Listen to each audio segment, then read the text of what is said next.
I will tell you one thing, and this is something that I take zero credit for.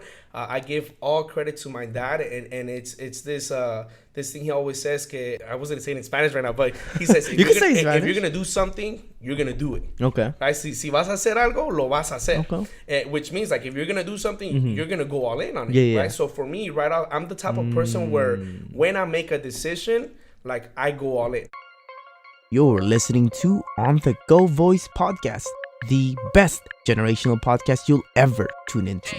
Listen to the voices of this generation where we seek to identify values, stimulate discussions, and vocalize the community.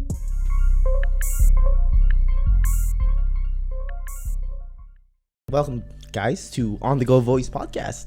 This is Charles Sabiaga, your host. And today we are actually transitioning to a new series called the Biz Talk. All right, so it's about business.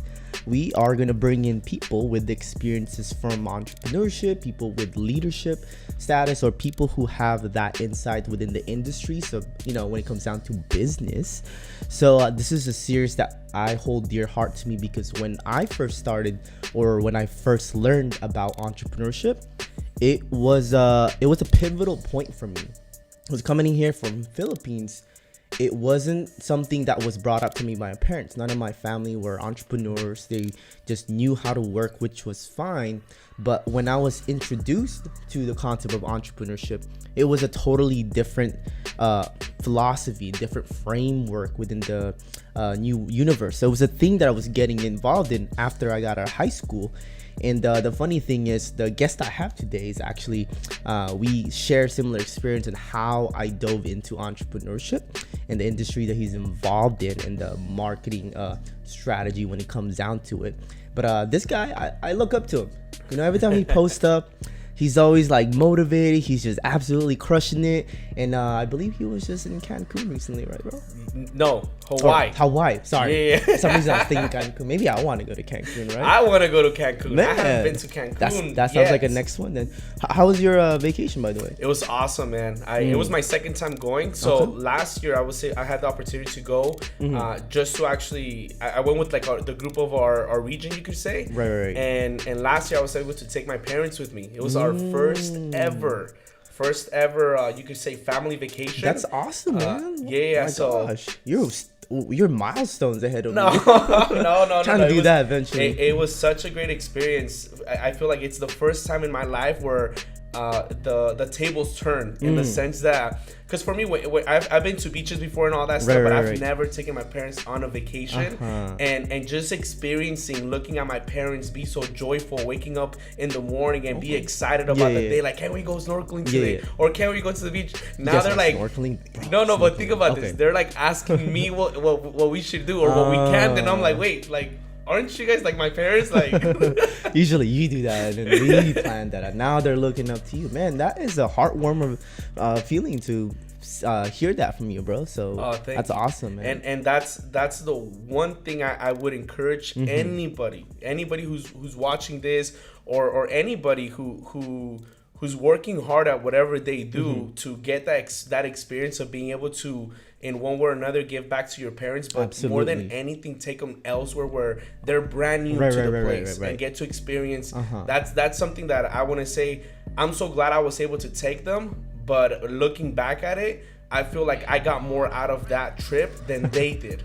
The experience itself. That's awesome, man. That's actually like something that's been on my mind when it comes down to it. It's just something that I also see myself being able to do, and then, but I'm just like, you gotta take it slow, don't overcomplicate for myself. But for everybody listening, before he's sharing all his successes already, Hilario, I met him back in high school when we used to party together. That was the many versions ago of Hilario. Exactly. And I remember too, you were very involved in school, to be honest, right? You were studying in Santa Barbara. You were very involved, dedicated, and just for anybody listening, where you are at right now is something people can look up to. So just for a little background, who are you for anybody listening, and what do you do? So going back to what you're referencing, which is when we first met, Charles, I honestly, I would like to say if there was something that I was an expert in school, is at having two complete different identities. And this is what I mean by this, because some people that are gonna be watching this video, they're gonna be like, oh, I remember Hilario from our partying days. And then there's gonna be some people that are gonna be saying like, oh, I remember Hilario from our honors classes. And the reason why I'm saying like I used to have two different identities is because I used to be like a byproduct of my environment, right? I played sports, I played football, volleyball, and for 1 year I wrestled. And obviously when you're in sports, guess what? You want to be surrounded by the popular people. You want to party. You know, you want to fit in other words. But for me, because I cherished everything that my parents did for me and giving me the opportunity, you know, to do something with my life here in the United States, I wanted to make sure I did something with my life too. So in the sports side, I used to, you know, want to fit in, party and all that stuff, enjoy life. But I made sure when I was in class, in school, that I actually paid attention or that I actually, you know, took the classes that were necessary back then to get me to where I thought back then was going to get me to get the life that I wanted to have. Right. And I don't think it's a like different personality. I think you just learn how to adjust with the people that you are around. Yes. So the byproduct of what you mentioned. Well, yeah, actually, it's not that I was two complete different people. It's just it's funny because for my partying people, I was not crazy enough. I was always that person in the group where it's like, okay, Hilario's kind of crazy, but he's not that crazy, right? And then for my smart group of friends that I used to hang out with, they used to think I was like crazy, like Hilario, like you're too crazy for us, right? Everywhere. Like all that we want to do is study and do good in school. And for me, I was like, well, I want to enjoy life and I want to also be able to position myself for a better future. And I feel like in today's society, you can do both. Yeah, okay. You know? Well, so what about what's the difference now? Like what do you do right now for anybody listening? Yeah, okay. And by the way, I'm sorry. I this is probably the worst thing I could be saying. I don't look over there, right? I could just you can look at me. Yeah. Okay, cool. Yeah. So my name is Hilario Guerrero. For those of you who don't know me, I was born and raised in the south side of Oxnard. Both of my parents are actually from Jalisco. My dad came into the United States about 30 some odd years. He came in here not knowing anybody, not knowing a single word of English. Like most people, he came here to have a better opportunity, right? So for me, I grew up in the south side of Oxnard in a 1-bedroom apartment. My parents used to sleep in the living room, and I grew up in the 1-bedroom, you know, 2 bunk beds with my brother, my sister, and my grandma. And for me growing up, I saw what it was like to not have. I don't want to say I ever missed a plate of food whatsoever. My dad, hardest working man to this day that I know, made sure there was always food and shelter on our end, right? But I definitely saw a difference, you could say, growing up of people that grew up with a lot of money and people that were just making it little by little. You know, so I have very humble beginnings. For me growing up, I just wanted to do something with my life. Like I mentioned, I saw my parents working very hard, and I just wanted to make sure, one, I made them proud, and two, I maximized the opportunity we all have here in the U.S. That's being grateful to the fullest. You know, so right now I'm in the financial services industry. I'm one of 5 brokers here in our Ventura office. Nice. Funny enough, right? We're like 2 blocks away from here, right off of Eastman. But we run an office here, an agency. We have about 120 agents that work with us part-time, full-time. And basically what I do is I teach our newest agents about the simplicity of our business, how so that one can expand it to the masses. And at the same time, you know, be able to supplement whether it's your income or transition out of the industry you're in into our industry to be able to make, you know, full-time income with us. Okay, cool. So who do you serve when it comes down to, I noticed you mentioned you also supplementing people with income, but also, you know, when it comes down to financial services? Yeah, so I guess you could say my primary client is people like my parents, middle class Americans, you know, humble people, hardworking people. You could say. I know going into the financial services industry, when you think of money, you think of like Wolf of Wall Street, right? Where you wanna cater to the top 1%. What really stood out to me about PHP when I first got started is knowing that we specialize in helping out middle class Americans, hardworking people like my parents, and understanding the way money works and what you could do with your money, and at the same time incorporating insurance to make sure that you pass on a legacy to the future generations. Okay, that's awesome. So how did you get first involved in business?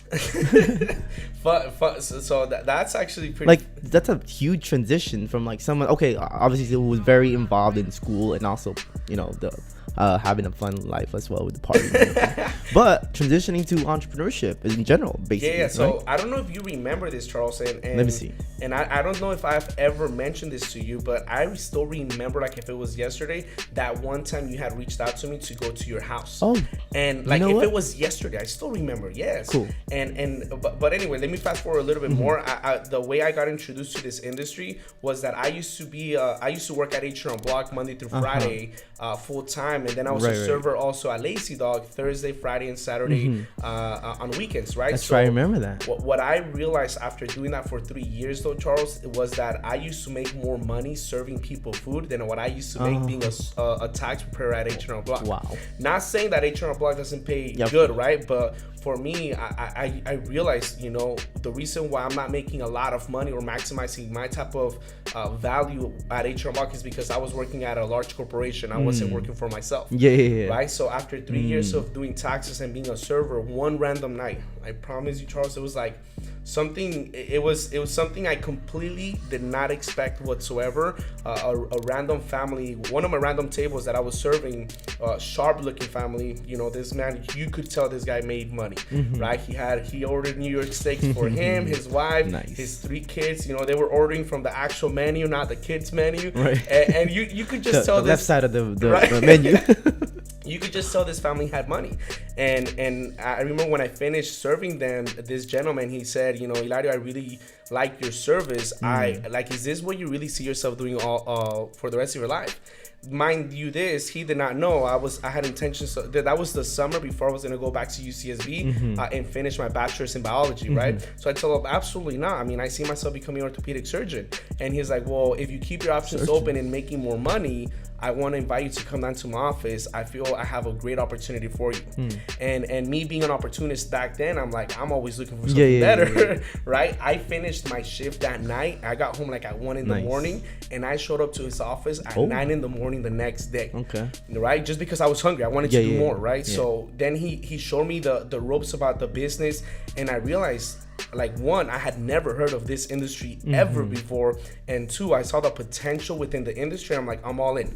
Right. You just tell me what I need to do. If I can have a shot to have the life that you have, I'm all in. I just wanted, like you could say, an opportunity and an example, and I'm all in. Okay. So that's how I got introduced. Oh, interesting. So what was it about him really that stood out to you that you decide, hey, you know what, I'm open to it? Instead of, because some people who get approached with that, they kind of like turn away or get skeptical. You being an opportunist, there's probably something in there that you saw within yourself that you wanted to say, hey, let me take a look at it. So me being that I had already been in the server industry for 3 years. Right. The type of clients that you have, or you can say customers that you have that come and go. And this couple, this family, I'm not saying they just had money, but the way they were eating, the way they were talking, I remember listening to them. They were talking about like leadership development. I'm like, I've never heard a family talk about this, whatever, And it's like, I remember the way he paid his check. He didn't even look at the checkbook. He just handed the card, and I'm like, man, this guy, like. And you were serving him, right? Yeah, and I was serving this family, and I'm like, the suaveness of this guy. I'm like, man, like this guy, like he's providing not just for his family, but this guy, like he's running a family, Right. And I guess you could say, to know that I could have the opportunity to have a life like that in the future, that's what sold me the dream. Because I mean, you tell me, who wouldn't want to be able to go to any restaurant? You could say, it's like the saying, most people, they look at the menu right to left, right? They look at the price point first, and then they go to the left. They're like, price. This family, like you said, they were looking left to right, where you're not looking at the price point. And that's just knowing I could have an opportunity to have that. That's what really made me keep my options open. You could say. Okay. So how was your experience the first time then? So the when you first actually got involved and decided, hey, I want to do this. Yeah, so with me, Charles, I will tell you one thing, and this is something that I take zero credit for. I give all credit to my dad, and it's this thing he always says. I wasn't saying it in Spanish right now, but he says, if you're gonna do something, you're gonna do it. Okay. Right? Si vas a hacer algo, lo vas a hacer. Okay. Which means, like, if you're gonna do something, you're gonna go all in on it. Right. So for me, I'm the type of person where when I make a decision, like I go all in. I'm not gonna half in, half out. And in the beginning, when I got introduced to it, it was more of like I literally completely forgot about everything else, and I focused on it just because I knew at the same time what the potential rate of return could be. Does that make sense? Yeah. Okay. So you saw potential within your school. They showed you numbers, right? Exactly. You being studying science, so you understood. So I love math, Charles. I love math. I don't want to say I'm a super logical person, but I definitely think things through before I make decisions. Okay. So I know for a fact when I make a decision based on the evidence that is shown, based on the numbers, if everything checks out and there's no reason why it wouldn't work out for me, if it means I have a fair shot, why am I gonna say no? Yeah, that's true. And which brings back to the question, when we first met, and I remember now when you first approached me when I was in the same industry in a way, financial, but like with the whole network marketing scene. I forgot the company called Wake Up Now. I remember. There you go. Yeah. I was building that business. That's when I started to like build my Instagram and everything. Yeah, I remember when I first held. That's when I first like experienced passive income. You know, obviously there's different ways that I learned now in the future. But I remember you were very hungry. I was like, dude, I need this guy on my team at the time. But I'm glad to see where you're at right now, bro. But listen to this, Charles, and correct me if I'm wrong. When you had first reached out to me for Wake Up Now, we were either barely out of high school, or right, if I'm not mistaken. Yeah, it was like a year after. So I went through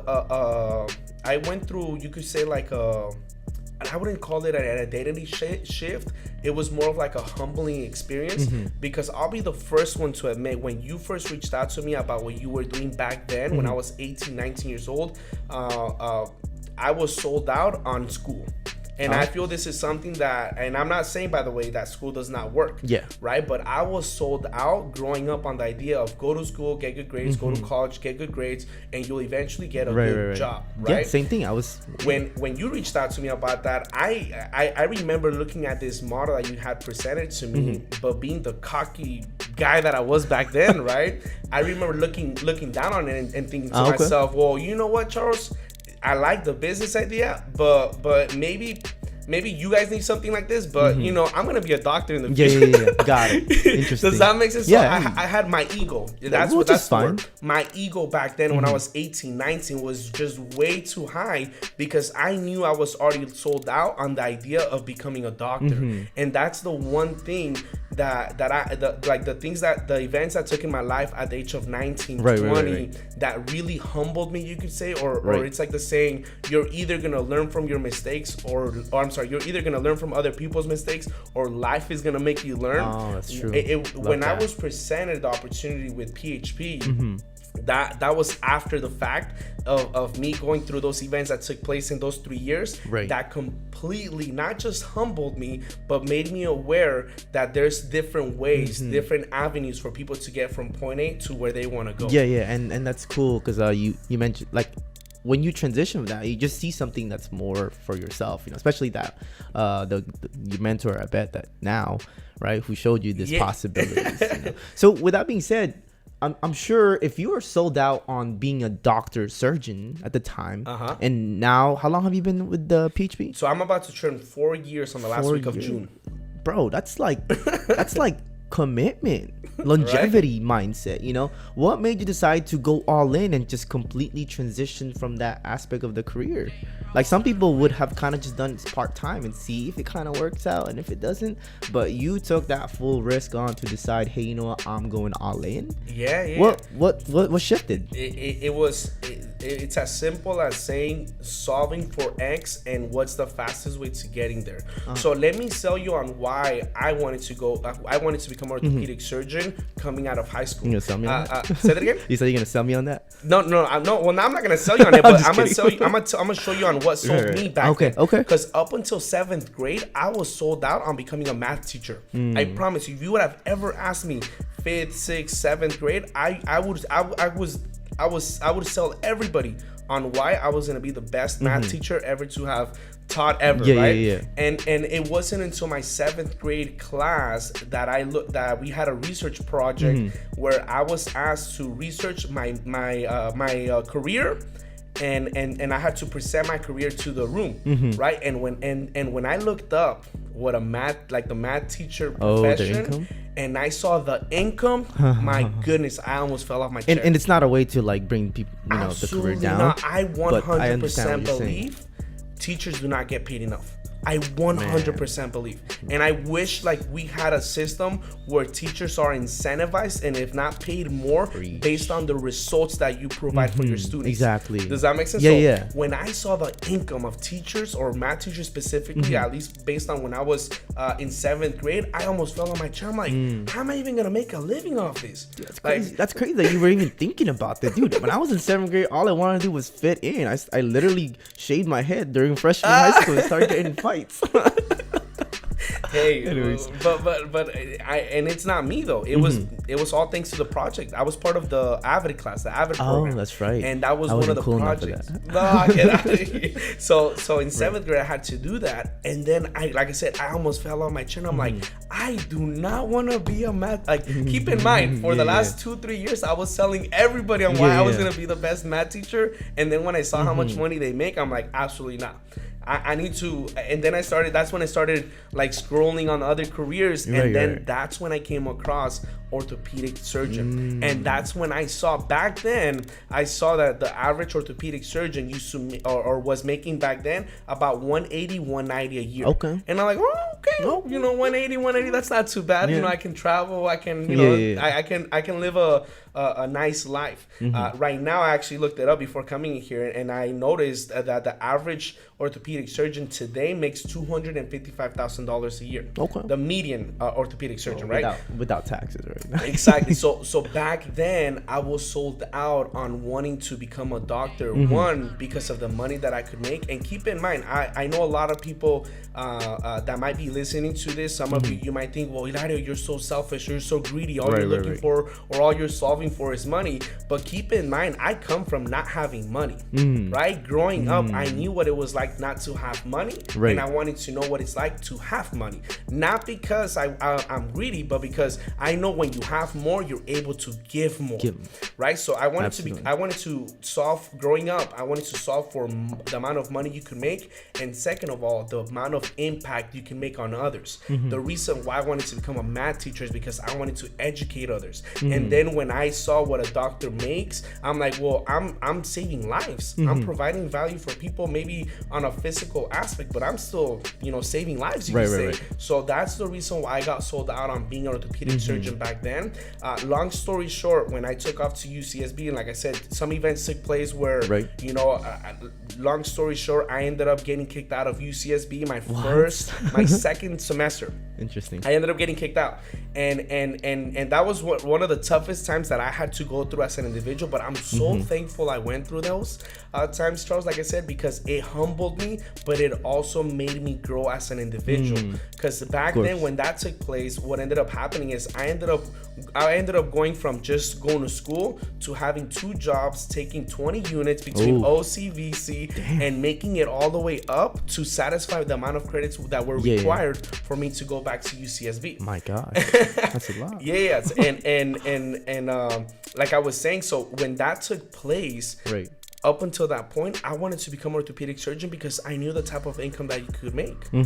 But when I got introduced to PHP, when I got introduced to the financial services industry, and I saw the amount of money that you could make as an individual, at the same time, the experience of being able to provide such a service to the community, it completely blew me away. Okay. It outweighed it. I don't know if that makes any sense. Yeah, absolutely. What did you feel that outweighed it the most? So, or some factors maybe. So like I said, I'm pretty logical. So when I make decisions, I write things down and I weigh it out. Okay, this. Back when I was 21 and I got introduced to this industry, in the beginning it was more for me to get through college, and I still to this day believe there is no better industry anybody can get involved in while they're going through college than the financial services industry. Why? Because it works around your schedule. You're able to make as much money as your work ethic allows you to, Right. and at the same time, you're able to get through school, meaning studying when you need to, without somebody having to tell you what to do, when to do it, when to clock in, when to clock out, right? So when I looked at what I was solving for, remember, I was solving for the amount of money I could make and the amount of people I could impact. Right. When I saw what it took to become an orthopedic surgeon, I realized it wasn't gonna be just 4 years of bachelor's. It was gonna be another 4 years of doctorate. It was gonna be another 4 to 5 years of residency at a hospital that I probably had no control over whatsoever. Wow. Right? Okay. Keep in mind that's not even taking into consideration the $300,000 to $400,000 I would have had to get into debt before I even start making a penny. Right. Think about this, Dude, people go to school for 4, 6, 8, 10 years without making crazy. a penny in the industry that they're gonna be involved in. Yeah, it's true. You know, so and keep in mind, like I said, I'm not trying to look down upon anybody that's going through that route. If you're going to school to become a doctor, like, shout out to you. Dude. Keep going at it. Right. But what I was solving for was, one, making money, making the amount of impact, and also something that really stood out to me about the industry that I'm involved in is one of the worst experiences I had, Charles, was when I took off to UCSB. I was not able to bring any of my friends with me. I don't know if that makes any sense. Yeah, no, of course. You want to be around the people that was there for you, or also like these are my homeboys. These are my homegirls. You know, this is my family. Exactly. Like, I want to take care of my family. Exactly. You know, so and I'm not talking about just like my family, like my brother, my sister. I'm talking about like the people that I went to school with. Like, I don't want to just party with those people. I want to see them succeed. I want to see them, you know, reach new heights, you could say. So when I took off to UCSB and I realized it was just me and 2 other friends. Right. That were on the good group, you could say, the studying group. Yeah. I look back and I'm like, man, I like, what's the point of being successful, or quote unquote thinking of myself that I'm successful if none of my friends can come with me? And when I got introduced to this industry, I realized not only I could become a broker for myself, but I could show other people. I could show my people how to become broker. I could show my people how to make money. I can plant those seeds of entrepreneurship, inject those seeds of entrepreneurship. Just being with themselves. Exactly. You know? And the best part of it all is in my community. You know, for me, I know it in Oxnard, you would say specifically, but overall Ventura County, you're right. You hear of all these people saying, I'm so glad I left Oxnard, or I can't wait to leave Oxnard. I can't wait to leave. And for me, I think it's such a cowardly move. Why would you want to leave the problem and not do something about it? That's true. Or you know? even, or I don't even think it's sustainable at all. You know? And it's which is fine. I respect people who decide to do that. But it goes back to the whole thought process of fight or flight. Yeah, it's true. Most people, they flight the problem. I wanna change my community. I want to provide financial freedom for my community. Absolutely. I want to give people the solution, because if I can do it, guess what? Everybody can do it too. Absolutely. Does that make sense? Of course. Thanks for sharing that. So to wrap it all up, like I said, what made me make the decision of going all in on entrepreneurship, specifically in the financial services industry, was knowing that I was going to be able to make this type of income in a shorter time frame, and at the same time be able to like start already in the industry. Whereas for being a doctor, I right now, I just turned 25 years old 2 weeks ago, right? Oh yeah. 25. Right now, I would be in my first, if not my second year of medical school. Dang. With about 60, 80, maybe 120. You actually pass the classes and tests. Excuse me. Exactly. You know, so for me, it just made sense. And at the same time, it goes back to like what you referenced about being able to take my parents on their first trip. Like, I'm building my business, I'm building my family. Like, I don't think there's an amount of money that anybody can make that can be as rewarding as seeing your family experience, like have experiences. Right, of course. And that to me is worth millions. Man, I'm trying to get on that level. I look up to that. We're gonna take a quick little break, bro. Let's do it. Yeah, give me a second, guys. Awesome, guys. We are back. Had to take a little break real quick. Make sure everything is all set up, but also take a little bathroom break. But with that being said, we are going to dive into a little bit of experience. Other than that, Hilario was actually sharing something really interesting earlier. But goddamn, I was just going to share. I totally just brain farted now. Don't worry about it. But oh yeah, because he was mentioning how he can talk for days because he does 3 or 4 hours. And I was mentioning while I went to the bathroom real quick, I realized like the really cool thing I like about people who are building something and building a team especially is that they have a great ability to story tell, and that is just like a powerful like skill that anybody who should get into if they want to be able to influence people, being able to tell stories. Like one of my mentors was just mentioning to me, you know, people that can story tell is the people that can reflect back into their life and understand what difference that made. But you know, I just wanted to point that out. So I thought it was interesting. But anyways, the first thing I wanted to talk about is like at your office, you know, from my experience with the industry, what I did was I did it in homes, shared presentations, and sold the services if they were interested in product or if they wanted to get involved as well. For you, you're at an office, right? Yeah. What's work like on a daily, weekly basis?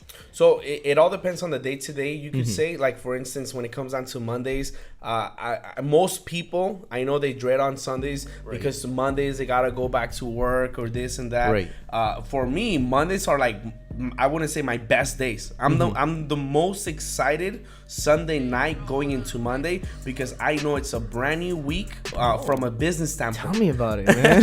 Tell me about that. You know, and it's just because it starts right off the back with we have a what's called a builders meeting where we come together and obviously we host weekly seminars or weekly trainings, you could say. Right. And it's like we want to make sure that we are doing our part as leaders, you could say, to provide the most amount of value to our agents, whether you're new or you've been in business with us for a while. Absolutely. So, you know, we strategize, we make sure that we provide, you know, the right tools for our agents. But for me, I like Mondays because it's like right off the back, we got our first, I have my first conference call at around 7:45 in the morning, you know, where I get my personal accountability from my coach, you know. So it's like before you can even coach anybody, you need to be getting coached yourself, right? There's levels to everything. That's what I like about that business model too. It's that help me help you. Exactly. So right off the back, I start off my Monday mornings with a conference call where it's more on the accountability side, it's more on the coaching side, it's more on the experience being passed down from people who have been in business longer and that are way more successful than me, but at the same time that they can give me their perspective from a different viewpoint for me to be able to either attack that specific obstacle or overcome that obstacle. And then it goes on the day. For me, Mondays are my favorite because that's when I make the most amount of calls. I'm talking to the most amount of people. I'm very proactive throughout the day, and more than anything, it's just like back to back.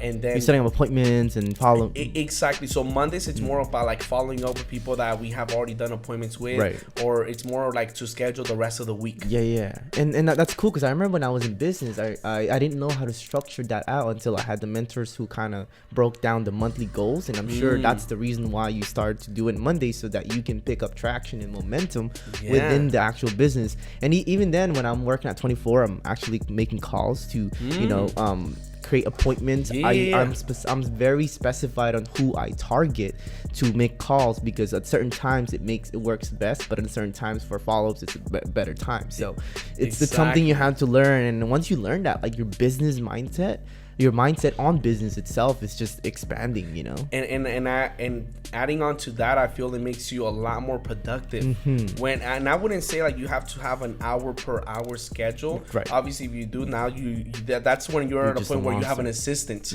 telling you what to do. And I think that's like the best place where anybody can be, where it's just like, just tell me where to go, right? But when you have somewhat of a schedule, you can say for throughout the week, now you get to ride the momentum and make the most out of the week. And it's like now it's not even just about you, it's about the momentum being driven out throughout the week. But so for example, Mondays are like the busiest days. Tuesdays we have trainings for our agents, and then even during the day, you could say like I follow up with the companies that we work with to make sure that my clients are getting approved, keeping my clients like updated. And at the same time, it's also about giving our newest agents that type of hands-on experience. Exactly. So you want to get them results right away, you know, and get their foot wet right away, and actually actually what is it? I keep forgetting this word. You're weeding the herd kind of in a way, or what? I forget what. But basically figuring out who's actually capable to continue, you know? Yeah, and above all, it's to show our newest agents, hey, listen, this is very simple. I feel a lot of my agents, when they see me do an appointment 3 times, they're like, Hilario, like, I already know your jokes. And I'm like, you're not, you know, because I say the same exact thing every time. Yeah, I remember. You know, so for me, it's more about getting our newest agents and also the seasoned agents, you know, the experience, and at the same time checking on them and making sure, you know, they're getting better in one way or another. And above all, it's also like about building together, you know, having that culture where, hey, you know, just because so-and-so is doing this much does not mean you can't be doing that. And incorporating some sort of competition where it's like, a little more fun. Oh yeah, the moment one person gets result, hey, did you hear what this person just did? They just closed XYZ. Where you at, bro?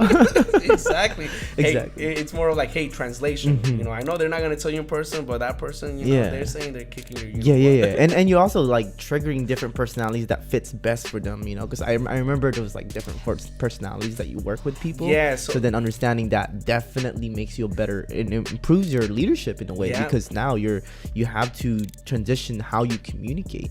You know. Well, adding on to that, it's like people are driven in different ways. Some people are more on the relationship side, where they just want to hear they just want to hear someone pouring into them, and that's when they perform the best. There's other people that are more technical, than once you explain to them like the technicalities of it, you could say once they know the technicalities, they just run on their own. And then there's other people that are just action driven and just like go dominant, go, let's go, like, why are you not doing enough? Why? And it's more like the locker room kind of talk that they want to hear, and then they take off on their own. Yeah. Okay, cool. Which brings me to the transitional question I was going to ask. Outside of you creating that culture, what is it like in the culture for you on your end? You know, like I said, it's totally different from the traditional network marketing. You guys are bringing in offices, but then you have a system structured throughout the week. And you just hit it spot on. It's the system. You see, Charles, I want to be the first one to say I take zero credit for the culture of our team, of our office. This is something that wasn't done by us. This was something that, I mean, I don't even know who came with it, or I'm sure there's enough books that people can read where somebody put the masterpiece together, but the credit goes all to our CEO, Patrick David. Okay. Like when at least for me, you know, I came into the business once PHP had already been in business 7 years, you know. So this culture was not something that I enhanced. This is a culture that I became a part of, and for me, I'm just running the culture. Does that make sense? So it's more like you say, it goes back to systems. There's specifics. There's a system that we have within PHP that allows our agents not just to be able to grow, but at the same time to be taught how to do things from point A to point C. Okay. Because keep in mind, we're in the financial services industry. So for those of you who don't know what financial services is, you know, we do life insurance, annuities, long-term care. We do 401k rollovers, Roth IRAs, rollovers. These are some terms that some of you're like, what are you talking about? Well, let me tell you, that was me when I first got started, right? I still am, kind of. So a lot of the things in the beginning is more educating our agents first and foremost. It's like, before you can help out anybody, you gotta know what you're talking about yourself, right? And as far as the culture goes, that's just something where, as an office, something that I take a lot of pride in, and I'm so like, I don't think anything gives me more I don't think anything gives me more pride about our office than knowing that we run a family culture. We are not corporate whatsoever. If you come down to our office, I mean, I'm sure you've seen it already. I've been whether it's through our videos or through our events, where it's like when we in our office, we want to make sure it doesn't matter who you are, where you come from, or who you were raised by, who your parents are. None of that. We want to make sure if you come down to our office, you're family to us, you know, and we don't want to give a corporate look where, you know, you're being judged by how you look or who you are, or you know what who you associate yourself with or anything like that. We want to make sure skill set even. Exactly. It's more of like everybody is on their own journey, and it's more of like, how can I add value to your journey, how can I speed up the process of your journey. So for our culture, we definitely knew as an office we wanted to have a family culture where people felt comfortable enough be able to grow. Because sometimes when people do not feel comfortable enough, there's lack of communication. People go MIA because there's just they don't fit in. And it's like sometimes if you don't fit in, one of the biggest reasons why people quit on anything, it's one because they don't fit in, or they feel they don't fit in. So how do you create that space for them to feel more comfortable and at their best authentic self? I can tell you, first and foremost, me, when I sit down with any agent or even my clients, I tell them, you know, it's just more of, I guess you could say, like the customer service we provide for our clients. Like anytime I provide a policy or I help out any of my clients in our community, like I tell them, hey, by the way, I want to make sure you know, like I'm not your agent only. Like I expect you to invite me to your birthday party. Like you know, like personal, that weekend barbecue. Like you better tell me. I'm gonna be mad if I see you on Facebook and you didn't invite me like that. You know. And you know what's crazy? When I got into the sales industry and I was also building a team, that was probably one of the hardest things. No, I wouldn't say the hardest thing, but it was something that I was lacking, which was being human. You know, making it personal, because then I was so like salesy, right? I didn't know how to build relationships. It was only after I actually got in the industry, started to learn how to actually build our authentic relationships. And you know, and that's something that I even had troubles with, because I remember when I first got started, I was very monotone. I want to do things like robot, right? Like, and it's like you don't realize the people. I got feedback on that. You know, we don't even realize the people who we like. When anybody that ever starts a business, the people that you reach out to in the beginning is your friends, it's your family. These are people who know who you really are genuinely. You don't need to approach them in a robotic monotone way. Absolutely. You need to talk to them the way you typically talk to them. Hey, listen, I got started with this business. I'm really excited about it. You know, can you help me out? Man, you know, you gotta have that. Like when I have my agents, I tell them, hey, like talk to your people the way you would normally talk to them. I don't need you to call them and, hey, Mr. and Mrs. this. Like, you've never called them that. Why are you calling me like this? Who are you? Exactly. So the system is not supposed to change who you are. The system is supposed to be something that you use as a way to get you from point A to point B. It's a guideline. There you go. And it fits everybody differently, because not everybody was raised by Mr. and Mrs. Smith. Right. Not everybody, you know, had a corporate parents that had corporate jobs. Not everybody comes from that background. Right. You know, and when you talk about, I mean, you look, I know a lot of people are gonna be seeing me through the live, but it's like I'm Latino. You know, like my raza, my community, Oxnard, we don't talk about Mr. and Mrs. Smith, or you know, people want to talk like, hey, how you doing? Like, exactly. They want that relationship, and they want to know you're human. Exactly. So that's how we create that space for agents as well as clients, where when I sit down with my agents, I tell them, hey, listen, if you ever say I'm your manager, like I'm gonna send you home. I'm not your manager. Seriously? I'm not your boss. Don't ever call me boss. Like we're people. Like call me by my name. I'm gonna call you by my name. Obviously, I'm gonna have that mutual respect. I want to make sure we have that mutual respect. Absolutely. But I don't want you to think I'm your boss. I'm more as you could say your coach in business, where I'm gonna give you, obviously I'm not gonna tell you you're gonna love me forever. There's gonna come times you're gonna hate me, but that's because I'm gonna tell you things that you need to hear, not what you want to hear. Exactly. You know. Exactly. That's something that I had to learn over when I started working with real players, that they taught me that as well. And the thing that you mentioned as well is that when people know that you care, you know, when people.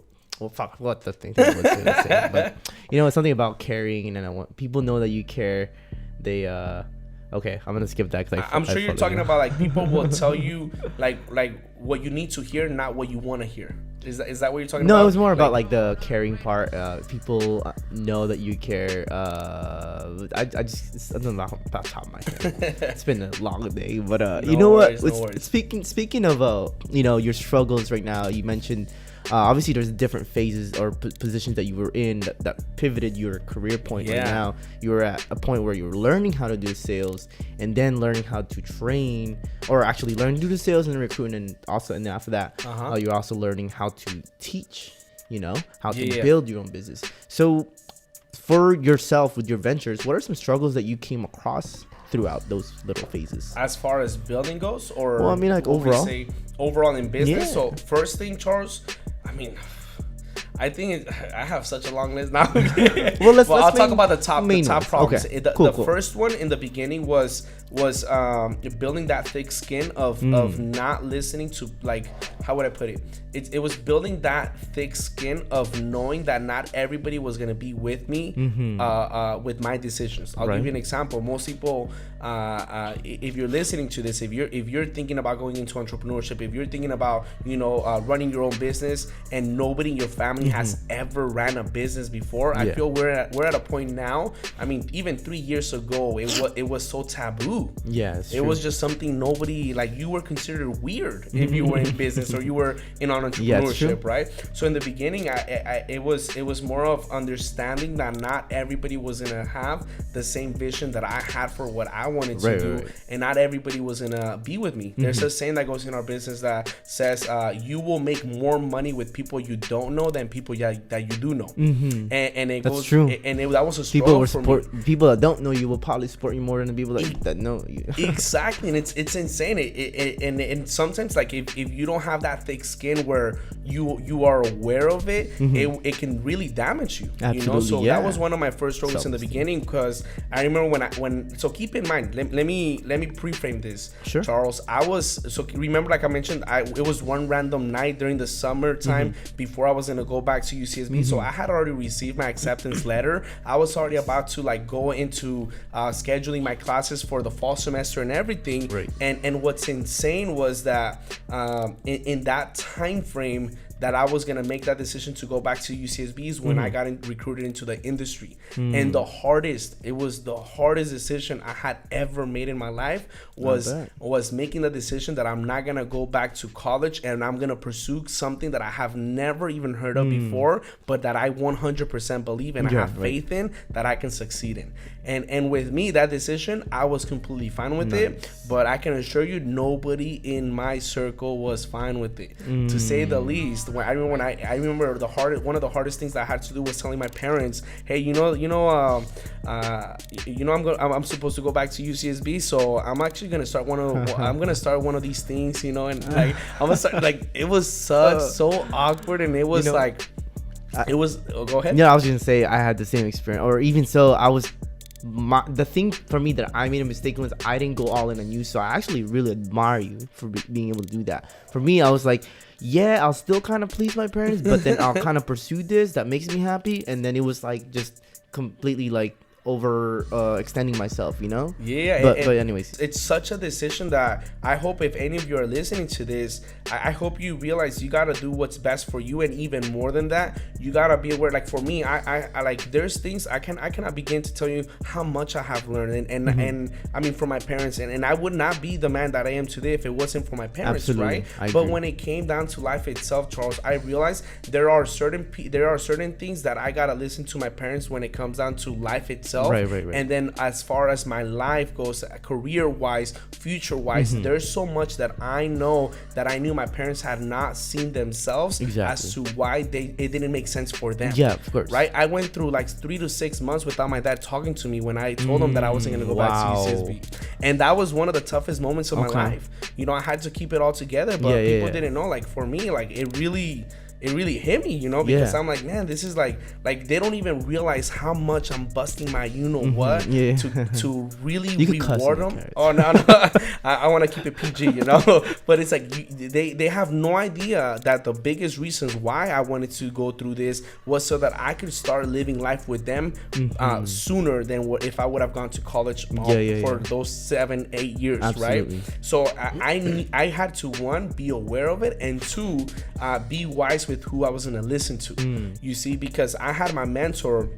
Quick shout out to Alfredo Garcia. I had my mentor when I first sat down with him, and I saw his life. I saw him, being in his early 30s and traveling and having his kids and his wife, driving the nice car, having his own house, the pool, getting to travel, paid by the company. Like, I saw the life that he had, and I'm like, whose life do I want? I want his life. So who do I gotta listen to if I want their life? My coach. There's things that I needed to listen to my coach because he had that business experience. Right. He was living the life that I one day want to live myself. Nice. Right. So that's when I knew, like, you know what? I had to go through a transition where I started to listen to my business coach because he was gonna be the one that was gonna coach me to get to where I needed to be. Makes sense. And that's something that most people are, I feel a lot of young young, I would say millennials, but at the same time, a lot of young people they struggle with, and it's the whole thought process of, well, my mom and dad don't approve of this. Dude, it's all about validation. It comes down to it, you know? Exactly. And it's like, hey, well, let me tell you, Mr. and Mrs.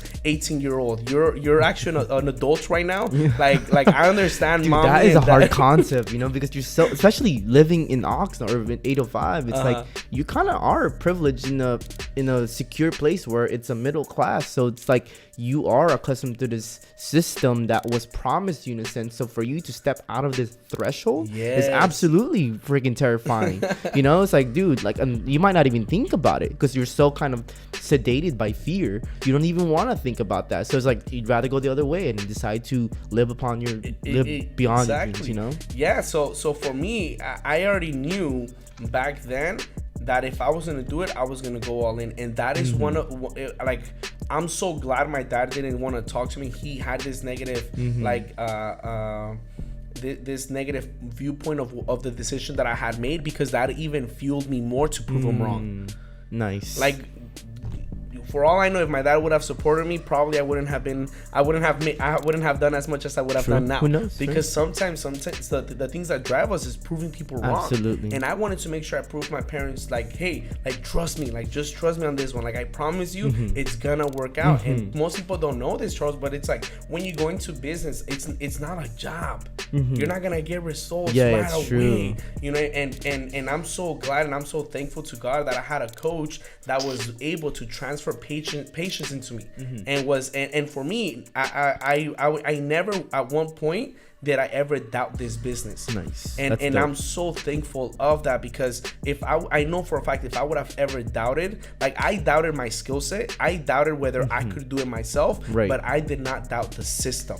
I don't know if that makes sense. Like, I didn't know if I could do presentations. I had never done financial services. I had never been, involved with money or anything. I had never coached a team. I had never, wanted to be a broker, wanted to build an office. Nothing in my life up until that point said Hilario's gonna be a broker. It's true. It's true. Sometimes you don't see the things that you're gonna be doing. You just go all in and you decide you acquire this new skill set or this personality. Your visions expand. And I think that's the cool thing about venturing into the things that you see yourself in, being in tune with that individual self, And that's one of those things as well that, like, now I look back at our educational system. I look back at how people are having to choose what they got to do for the rest of their life at the age of 17 and a half before they go off to college. Most of these people, they don't even know what they want to do. And some of these people, Charles, they know what they want to do, quote unquote, but they don't know what it actually takes to do, or they don't have the actual support to actually get them closer to it. Exactly. So that was one of my mistakes, or I would say my toughest moments. I want to make sure I mentioned 2 or 3. The next one that I want to mention that I also went through in the beginning is, as you can tell, I'm very action oriented. I'm very excited. Something that I've always I guess I don't want to say that I've always been like this, but I've always been an excited person overall for life in general. For sure. My experience of you is pretty congruent. In the beginning, I was too aggressive, because I come from sports background. I come from college, the type of the way you speak, and I, like you said, something that you also mentioned was, if you're not aware as to what drives people, you're not gonna know how to lead them. And for me, I used to treat everybody the same way. I used to be like, well, if I did it, why can't you? Exactly. Like, you're just being lazy.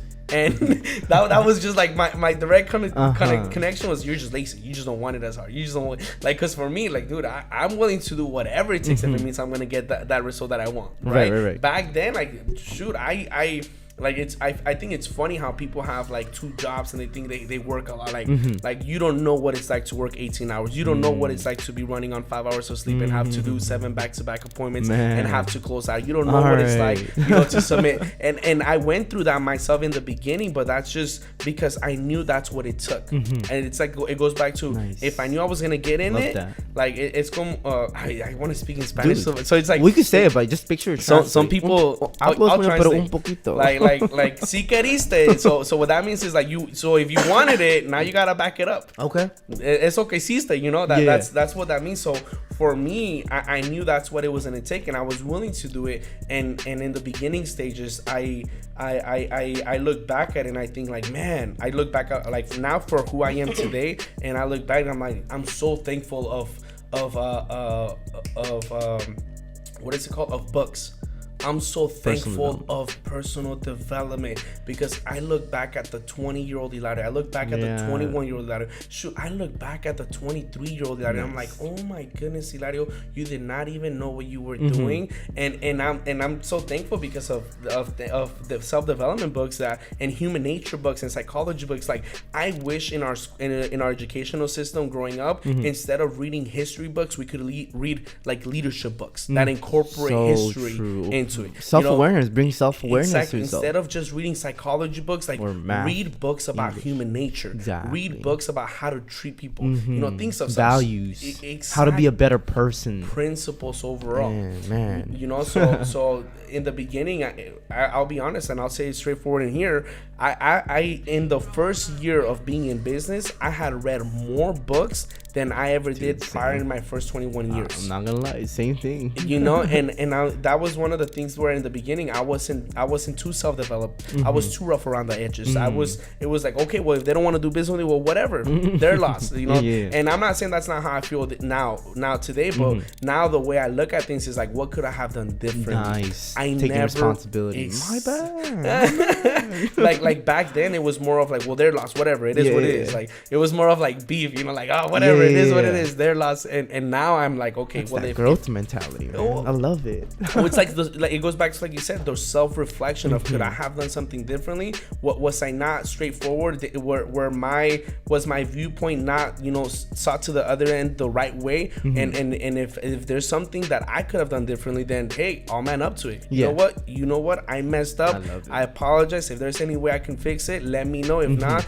then I wish you nothing but the best. Spoken like a true leader. My man. All right, we're gonna take another, because I didn't even think it was gonna.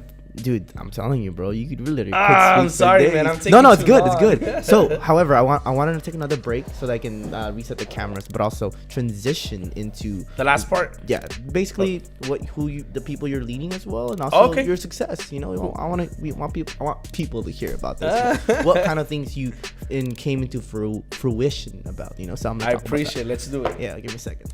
We're back, guys, and I was just telling Hilario, because he felt apologetic for going too long. No, if it goes that far, that means you're adding value. You know, people have gotten this far, you're adding value. And at the end of the day, you know, I was just saying that this series is something I hold dear to me, because it's something that changed my life. It was a pivotal point for me to understand what business can do and to have that expanded mindset. Yeah. You know, so but with that being said, we are going to jump into your current personal success. As of right now, what are the best experiences you've created through this pathway? So created, what do you mean by created? Like, or I've been able to experience? Yeah. Okay, so, oh man, I want to say I like, it goes back to, I don't take any credit for this, right? Man. It's just the way Patrick David, man, he's such a genius. Or I'm not saying he's a genius in why he does these things, but he's such a caring people where I'm sure you've seen it on social media where I follow him. He's been quoted where, you know, if you don't take care of your people, somebody else will. Well, keep in mind, I remember when I got started, right, 6 months after I had gotten started is when I was able to become a broker. And when we got that done, there was an incentive that if you became a broker in that year, which was in 2016, you would get a full paid trip to go to Spain. Okay. So we got flown out to Barcelona, where we got to spend there 4 days in a villa that was just rented out for our people. Beautiful villa. And keep in mind, that's why I feel like I consider myself really extremely lucky, and I'm so thankful to God, Charles, because like this business right off the back sold me the dream in what's capable and what can be done. Keep in mind, all I know before going to Spain when I was 21 years old is Tijuana and Jalisco. You know, we always talk about in our office, like all I knew was, you know, papas and beer, Jalisco from where my parents are from, and that's it. So it was my first time ever having to travel overseas, right? So I to that point I still had never had a passport. So that experience of like having to get my first passport, like I still on my passport, on the back of the passport, I still have I you know, like when you check in luggage, they give you like a ticket. I have those tickets like stamped onto the back of my passport, because I like to remember. I remember that feeling. I remember like the first time flying, because it was a long flight, like it was with a TV and all this stuff. Keep in mind, I had a very lack of experience in these things, right? So being able to experience Barcelona at the age of 21 and being able to party in Barcelona completely ruined me, because since then, Charles, I never saw partying the same. Since then, I cannot tell you when's the last time I've partied here in Ventura County or in Oxnard like we used to back in the days, right? and it's like I don't see things the same way. It completely stretched my mind in ways that I genuinely encourage anybody who's listening to this to really get to see like the world itself. Right. Because like once you travel, you see, you look back and you're like, man, we're so small compared to the world. Oh my goodness. Yeah, we're just a minuscule fraction of what we actually are. Exactly. And it's like we make our problems bigger in this, right? No, it's like you look at Ventura County, it's predominantly Latinos, you know, a little bit of everything you can say. But when you go to Barcelona and you get to experience their culture, you get to try out their food. And then and the best part of it all was that I was able to, along with the trip also came tickets to attend the Clásico, which is the most anticipated game in the soccer league ever, which is Barcelona against Madrid. So it's Ronaldo against Messi. Okay. And I Big got stuff. Like, keep in mind, like like to this day my dad still is mad at me because I've never been the biggest like soccer fan ever. And I had never seen or watched I had never watched a live soccer game. So for me, and I know anybody listening to this, if you're into soccer, keep in mind this is I got a paid trip to go to Barcelona and I got to watch El Clásico, but on top of it was my first ever live soccer game. And there's nothing better than that other than El Mundial, which is what my dad says. Now I can't even take you to a regular soccer game around here, but to see the culture and seeing the different groups coming together and the rivalry between Barcelona and Messi. We actually got to go to the Barcelona stadium, soccer stadium, and I saw all these trophies, and I started looking at things way different, Charles. I started looking at, like, back then, like I've never been you could say like a sports fan. I've never, like, I don't have a specific football team I watch or baseball, basketball. I don't have nothing. Right. But I started looking at sports differently because I started looking at like athletes as like professionals, like the amount of work ethic, the amount of dedication, sacrifice that is required to be an all-time greatest. Like you look at like somebody like Kobe, you know, the things that he had to like it's crazy to see how I wouldn't even say the US, but internationally people are like mourning his passing. It's insane, but it's because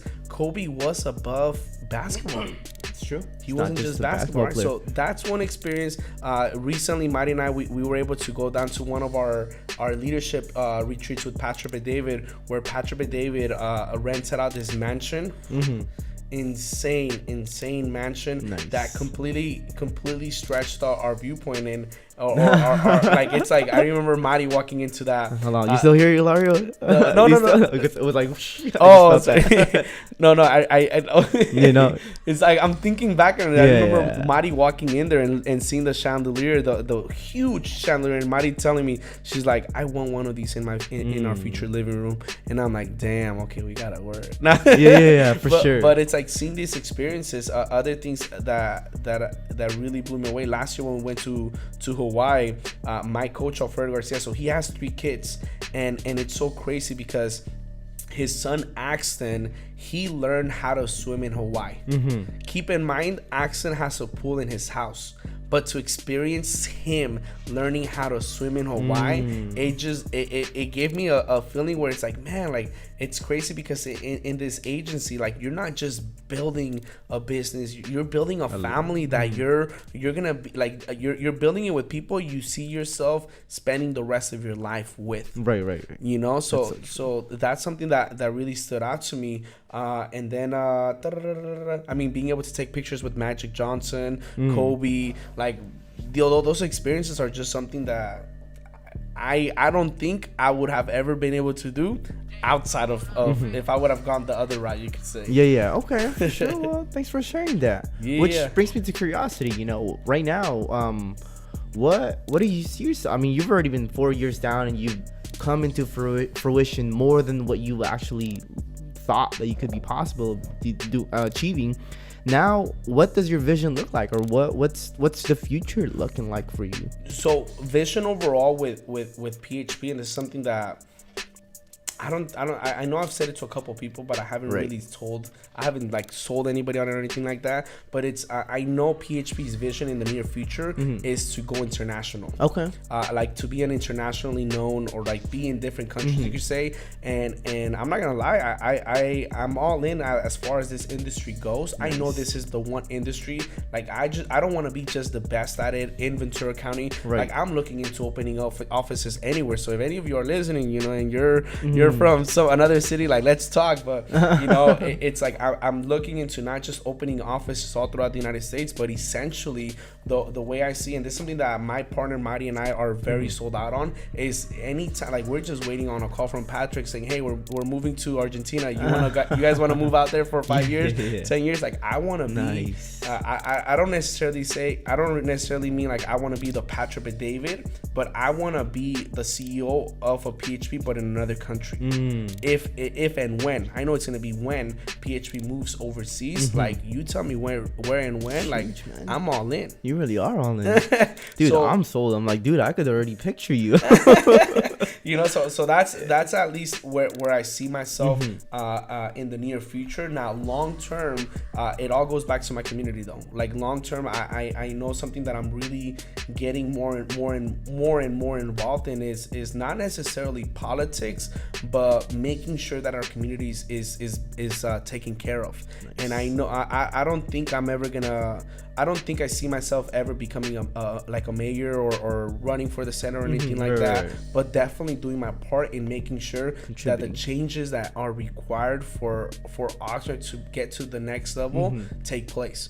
You know, you look at Ventura County overall, like, I'm from the south side of Oxnard, you know, and anytime I introduce myself to anybody, like, I say, hey, I'm from nice to meet you. And this is not from like gang relationship or anything like that. It's more like, I always say there's a difference between being raised in the south side and in the north side, right? I was raised in the south side of Oxnard, and people can see it, like, just by looking at the city overall. There's a huge difference between the south side of Oxnard and the north side of Oxnard. There's a distinguishing difference. Right? And overall, at the same time, there's a different way people, our neighboring cities, look at Oxnard too. That's true. Right? So for me, my ultimate goal is to make sure that Oxnard in Ventura County not only becomes the most profitable city, but at the same time that becomes recognized nationally for, like, creating the next innovative people. Okay. We have so much talent in Oxnard, and I don't think people understand it. Dude, people do not. I'm telling you. You know, like, people are sleeping on Oxnard, but I'm not. I see the value. I see the talents, and I see the type of people that are being raised, and all people need is just an opportunity. You see, I look at people differently, Charles, because when I meet people, or when I meet people that have gone through certain roads or certain things in life, where I'm sure you know of a couple people from our community where you're like, where did it go south? Like, you were doing so good. Like, growing up, you were like you were considered, you were supposed to be like big in life, and what happened?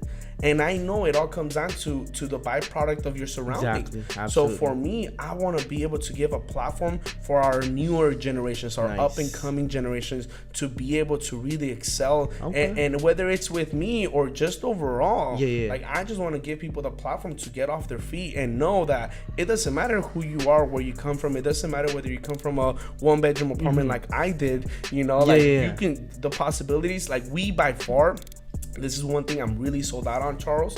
We are by far the luckiest people to in this world to be living here in the United States. I don't care what anybody says. Whether you're growing up in Colonia, El Rio, wherever. Are you sure, bro? The world's pretty horrible right now, bro. Why would you say that? No, that's what I'm saying. Like, we're the luckiest. Yeah. Like, think about this, Charles. Like, I don't know how it is in the Philippines, but it's like you look at Mexico. Where my parents sacrificed everything to come into the United States and give me this opportunity. Like people around the world wish they could have the problems we have right now. You know, and Patrick David always talks about how, you know, the worst day here in the United States is still better than the best day in third world countries.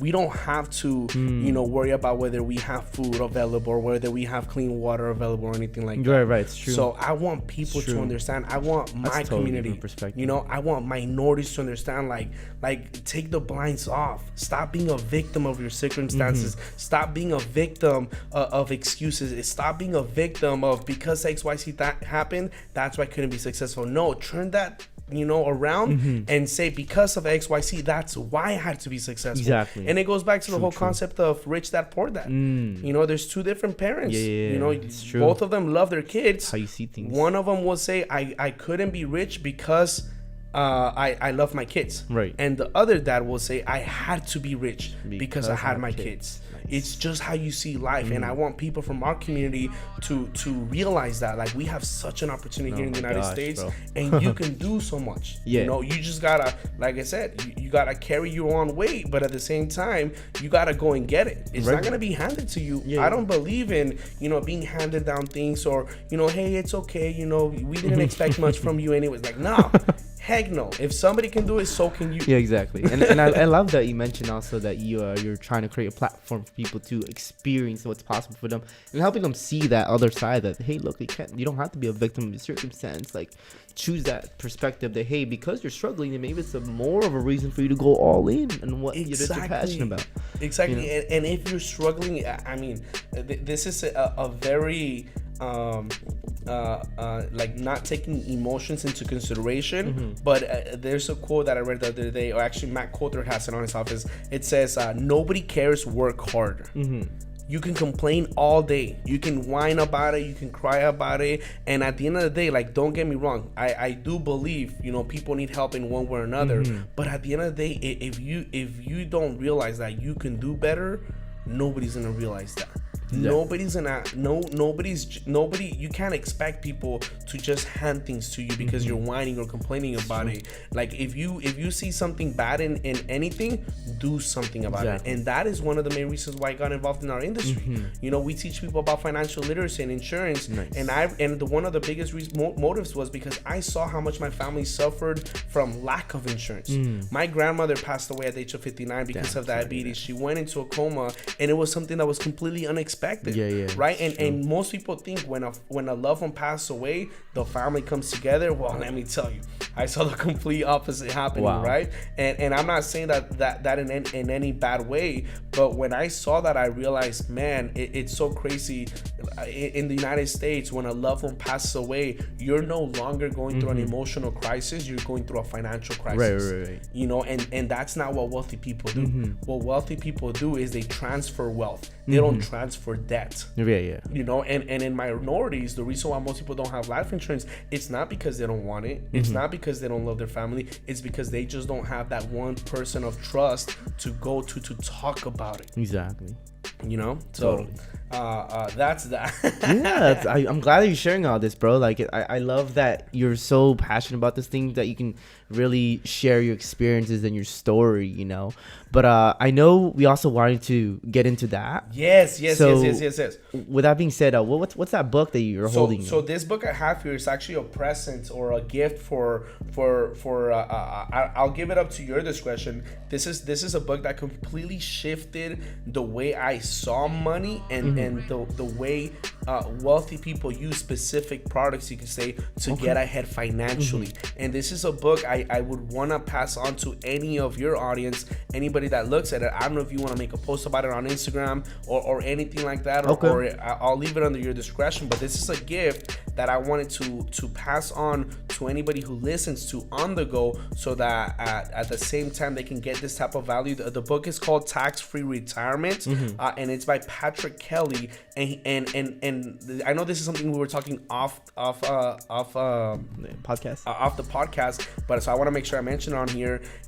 One of the things that I feel lucky to have done before getting involved with the insurance industry is working for H&R Block doing taxes, because I look at taxes differently than most people do, and this book completely shifted my mind as to what really is possible. Because there's a saying that always goes by, rich keep on getting richer, and poor keep on getting poorer, right? For that, exactly. And it's not that rich people are doing anything illegal. It's that rich people or wealthy people, you could say, are using their resources. They're being resourceful, whether it's exactly whether it's financially through a financial advisor or things of such. But the reality is, the average middle class American cannot afford something like that, right? Let alone you go down to Morgan Stanley. If you don't make six figures, they don't want to sit down with you. If you don't have 300,000, 200,000, 100,000 in your 401k, they don't want to help you out. They'll give you a number to call. You go to any local bank, that's the same thing that happens. Right. So for me, this is a book that can really, really impact your life, because it teaches you about the concepts and the products available to you. This is you, like the person who you're listening. This is a book that's available to you that educates you about the products you can use to not only get ahead financially, but that at the same time use your resources to not have to pay so much on taxes like wealthy people do. Okay, well, we can do for that. That's thanks for sharing the book. I'm actually absolutely interested in reading it. That's something I've been trying to get into slowly but surely. I don't want to overwhelm myself. But what we could do is we could probably do a little giveaway or something. We'll do like a giveaway. One, you want to hold the book? Nah, it's all you. Okay. Or unless you want me. I'll hold the book, cool, and I'll hold the post up, and then I'll just have people tag on it. Tag people about this. Oh, there you go. That way Instagram. More people can hear about this. Yes. So then if they decide that, hey, they want to listen to the podcast too fully, then that's cool. We'll just have people tag on it, like 2-3 people. I've seen the song, so we'll see how it goes. Let's do it. But other than that, we're gonna transitioning to finishing off. As of right now, do you have anything you want to finish off with? No, I mean, I know one thing you wanted me to talk about, why I focus on working with younger people. Yeah, and I wanted to dive on it. 2 minutes on this, okay. and it's as simple as this, Charles. We're going through a transition right now where I had it in here, where so in the U.S. we have 76 million baby boomers that are going to be transitioning into retirement. Okay. Right? Gen X is about to take up on the working class, you could say, and millennials are right up next. I'm working, or I want to say I specialize in working with younger people, and I'm not saying younger people of just like 18, 19, 20. No, like I'm talking about mid 20s to mid 30s, right. Where we're the future of this industry. Oh, we are now. Exactly. So I knew right off the bat when I first got started in financial services, I wanted to give others the platform and the opportunity to also make something for themselves. Okay. Because I remember what it was like for me in high school. I mean, I had never heard of insurance before. True. It's crazy. People, it's crazy in school. You never hear of real estate. You never hear of running a tax business, of running a PNC office, of being able to flip houses, do this, do that, running a business overall. We don't hear about these things, right? So for me, I specialize, or I want to say a lot of my work goes into into coaching younger people, because one, we're the future, and two, we're gonna be running this country pretty soon. Let alone our community. This is an investment where maybe right now it's not giving that right off the rate of return, you could say. But I know for a fact, anybody and everybody I sit down with in our community, Charles, no matter who you are, where you come from, whether you do business with me or not, I know for a fact if I sit down with you, I'm gonna provide or plant this seed in you of entrepreneurship and of capitalism for you to understand what our future has to be like. Nice. Because if we don't take care of if we don't take care first and foremost of ourselves, but at the same time of our community, nobody else will. Yeah, it's true. You know, and a lot of people don't. We are the change. Exactly. You are the change that you want to see in the world. Exactly. So before you can change anything else, you gotta change yourself, and it all goes back to taking care of your community. Imagine if everybody was sold out on helping out their own community. Man. Everybody would be taken care Instead of. being some man. You know, it's instead of just me, Yeah, right? exactly. It's like, what can I do to bring value to the community? So that's one of the things that I know, like I said, maybe right now, there's not an automatic instant gratification that a lot of millennials want to see right away, right? Dude, I'm part of it. So I had to learn. But over the long run, I'm excited, man. I don't even know it's 8 p.m. right now. Damn. And I'm jacked up about life because I'm thinking about like where our community is going, and I just know we're heading towards the right direction, and it's only a matter of time until our generation it's no longer taboo to be in business. There's people that are in multiple businesses on a part-time basis, making, supplementing their income. And that's also one of the things that you want to talk about millennial hustle. And it's like we're a generation of hybrids, of people that have a regular job, but at the same time are supplementing their income through supplement their income through a part-time business or like a business that monetizes you and makes you, whether it's passive income or some sort of income. Because we, like, in today's society, Charles, people don't realize, but you gotta make more money than people needed to back in the days. Like, everything is getting more expensive. Every house here in Ventura County, 400,000, 500,000, 600,000 if you want to live in a quote unquote, exactly. So life is getting more expensive. That is the reason why it's no longer the expectation for the man to work and the woman to stay at home. It's not even sustainable. Right? I mean, I can't do anything about. See, the thing for me, I totally agree with you on that end. Is like, I totally agree with that, and that's why you gotta like move more. You gotta be able to expand your resources and look for more things and make that as a reason. Because ultimately, if we could change, how the economy is, we could. But ultimately, we can't. I would rather not waste my energy and time trying to change that and blame and being a victim, rather just focus on what I can do as an individual. I also feel that comes from being an abundant mindset, because a lot of people are very on the scarcity mindset when it comes down to it. So then they feel that all these circumstances are just too overwhelming for them to actually overcome. So thanks for sharing that. There's two things everybody will have control over: their actions and their emotions. Nice. Absolutely. You have control over every action you take, and you have control over your emotions. Or at least I would like to say you have control right now. From the start, probably not until you learn. It comes with self-awareness. You gotta become aware that you're in control of your emotions, and the only reason why you react to certain things is because you allow yourself to. Simple as that. Trauma and stuff like that. Exactly. So finishing up that, I'm just, like I said, I'm really excited about what the future holds. I'm really excited as to where you're heading. I'm really excited. And overall, thank you, Charles. I appreciate you letting me come down here. Thank you for being here. But right now, where can other people find you for anybody watching? So I know you're gonna be posting this on Instagram. Oh my God, I think I'm Hilario Guerrero. HILARIO. I'll have it out _ GUERRERO. You can find me on Facebook too. But overall, shoot me a DM if any of you ever happen to have any questions, anything that has to do with transitioning into entrepreneurship or anything like that. Trust me, there's a lot of mistakes I made that you can learn from. Yeah, totally. Follow him, guys, or take a listen to it. If you were to listen this far, dude, that's pretty dope because Hilario just dropped so much nuggets. I'm just like, oh fuck, I'm just touching back into it, you know. But other than that, yeah, sorry, I cut you off. No, all good. So that's the only way. That's the best way to reach me.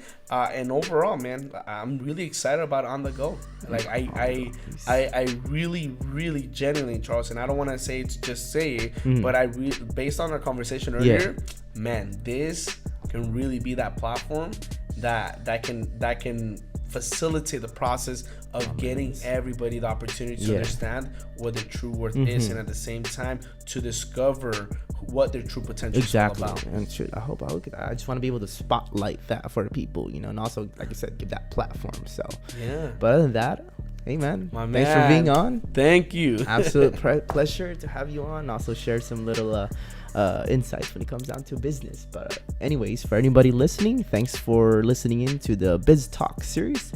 We'll see more in the next episode. Stay tuned, guys. Oof. That's awesome.